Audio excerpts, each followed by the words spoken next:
Obama, Apple, and my ever-changing facial hair. This is the Not So Much News.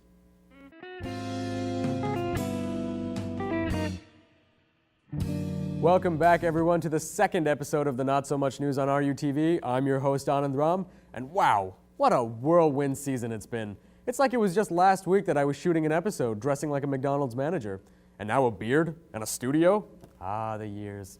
But we have a lot to cover on this week's show, so let's not waste time with fancy schmancy editing techniques. Our top story this week, the Liberals and the Conservatives are neck and neck. Please, keep calm. This is shocking news. According to an Ecos poll, the Liberals are now ahead with 31.6% versus the Conservatives and their 31.1%. Holy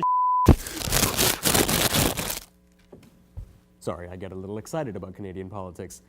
Ecos President Frank Graves was even quoted as saying that public opinion can reverse itself several times in a year, so you know what this trend means. Yeah, it's meaningless. In other Canadian politics news, TTC Chairman Adam Giambrone wants to run for Mayor of Toronto. He had a huge party to celebrate at Revival on February 1st. Now, normally when dudes named Giambrone step up into club, you expect their collars to reach as high as their fist pumps, but Mr. Giambrone could be different. After all, this is a man who's trying to go viral with the same slogan as a children's television sponge. And not everyone has the word archaeologist and politician on their resume. Check the wiki, it's true. We'll see if he has some hopes in this mayoral race, which, ironically, I hear is endorsed by the good people at NyQuil. Ah, NyQuil, when you want to ride the rocket to dreamland. And rounding out Canadian news this week, one of my favorite segments, Canadian politicians in the news this week that won't be in the news the next. It's a working title. Gail Shea, MP for 1/3 of PEI, the cool third probably, was in the news last week for her interesting interaction with a pie. No, not that kind of interaction with a pie. When she was giving a speech in Burlington, a PETA activist threw one made of tofu in her face. PETA said they did it in protest of Canada's stance on the seal hunt. Meanwhile, clowns everywhere called this an act of wanton terrorism. And in response, Stephen Harper decided to shut down Parliament for 3 more months. It's a safety issue, people. Although let's hope the next pie might actually be edible.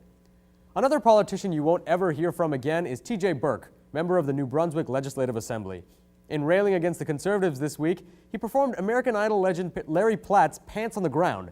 He was met with raucous applause, proving that it doesn't really matter if our government is in session, they're probably not working anyways. Huge news last week out of San Francisco as Apple decided that you need to shell out $500 for a magical device that you probably don't need. They call it the iPad, a confusing name that actually drove up Johnson & Johnson stocks. Coincidence or Apple's effect on the feminine hygiene market? The iPad is a 9.7-inch touchscreen tablet that is very much like a large iPhone that can't make phone calls. But people are excited. But in all their excitement, I'd like to remind people of this magical device and what it can't do. It can't cure cancer. It can't cure herpes. It doesn't feed starving children. It can't negate the end of the world in 2012. Unfortunately, common sense will have to do that job.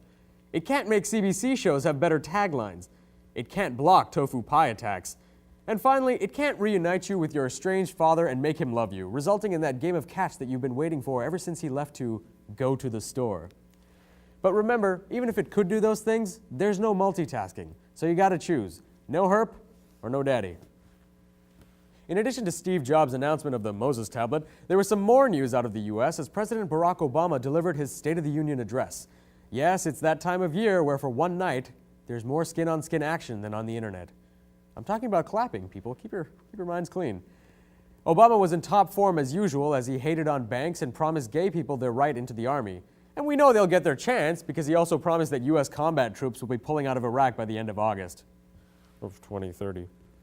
What really spoke to people was a story about a little boy who sent Obama his allowance and said that he should give it to help people in Haiti. Some would say that this is Obama's change you can believe in. Get it? I would say that this is all chump change compared to the exorbitant amount of money owed to Haiti in reparations over the past couple of centuries. It's funny because it's depressing. But they do need our help, so please keep giving. Don't forget how to spell Haiti in a year because they'll need all the help they can get to rebuild themselves. And to close this wonderful episode, this is the Not So Much News in a minute. A woman in Tampa Bay is suing her dentist after she claims a drill bit was left in her head for a year. An inch-long piece of steel found its way into her sinus after a dental procedure, but you know what they say, dentists knows best. Hey, was your joke. Argentina's president announced that pork is better for sex than Viagra, because nothing is more attractive to women than a large man with meat sweats. A third grader in Indonesia may be facing charges for sticking a bee on his fellow student. This is no joke. The age of criminal responsibility in Indonesia is 8 years old. If convicted, he faces 1 to 3 hours of timeout. A 16-year-old kid in Italy stabbed his father in the neck after the man tried to give him advice on a PlayStation game. The kid was playing FIFA 09 when his father gave him advice. He then got up, grabbed a knife, and stabbed him, then kept playing. Police later issued him a red card. And finally, a man in a Wisconsin prison lost an appeal to allow him to play Dungeons & Dragons while there. The decision came down after they felt that D&D would incite gang behavior and escape fantasies. All I know is that you'd want to escape when Bubba is shoving his wizard staff into your dark void of despair night after night. And that was the Not So Much News in a minute. We've come to the end of yet another episode of the Not So Much News on RUtv. I'm Anand Ram, and remember, keep your paws on the ground. Good night.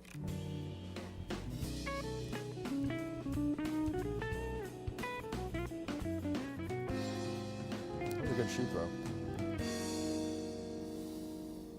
The arm.